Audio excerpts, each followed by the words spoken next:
And he looked at the audience and said, y'all want to have some fun like we did about a year ago when the man's leg grew out? He said, well, we're going to.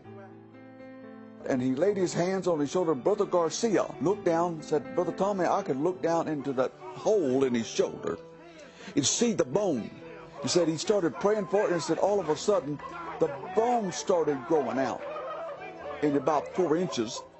The flesh started growing around it. And he said, I sat there, it took only seconds, but to him, it was slow motion. And he watched it as it just grew out. And he said that he watched as the fingernails appeared all of a sudden.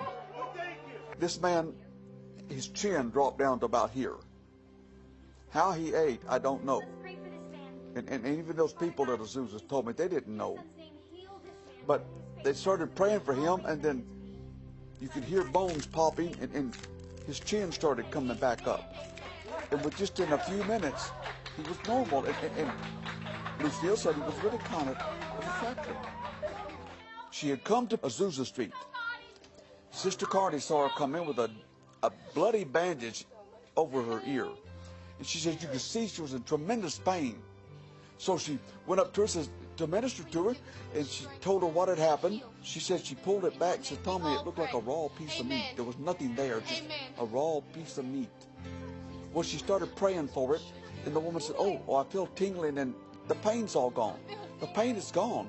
So she said she yanked it back and looked, and right before her eyes, that was her first creative miracle. She said, that ear, a brand new ear.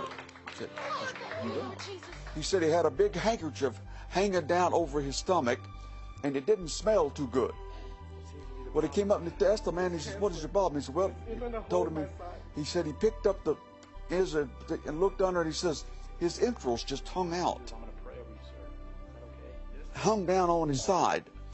And he said, so he put the plait back down and put his hand on it and started praying, and he could feel his hand going in. And all of a sudden he says there was nobody, so he just grabbed it and put it back up. There wasn't even a hole. It just closed up right in front of him. His entrails went back into his stomach, and it closed up. He got closer and realized the man was blind. Stone blind.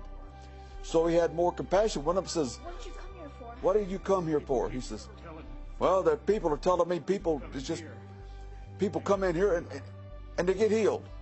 He said, I want my eyes healed. Okay. He said, okay, let's pray. Let's pray. He prayed for the man. His eyes got healed. Even the stench of alcohol left. And later on, through the Midwest, he had great revivals with the Assemblies of God. Even my hometown. He established a church there. Had hurt his leg in a football game, and he had it in a cast.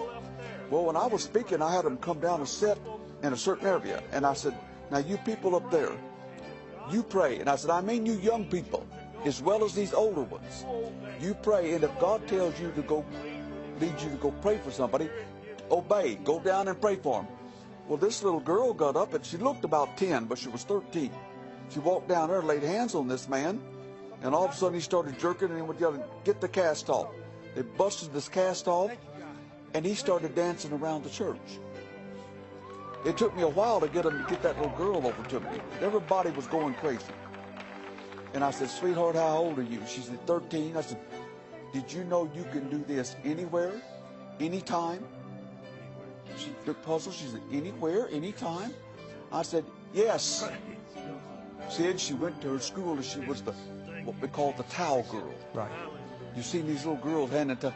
Okay, the quarterback got injured bad. They had him up on the gurney. She walked up to him and says, I believe in divine healing. I believe if I pray for you, you will be supernaturally healed. Would you like for me to pray for you? She said he grunted out a yes. She laid hands on him and prayed for him. He got healed. He got up, and the next play, it was him out there playing.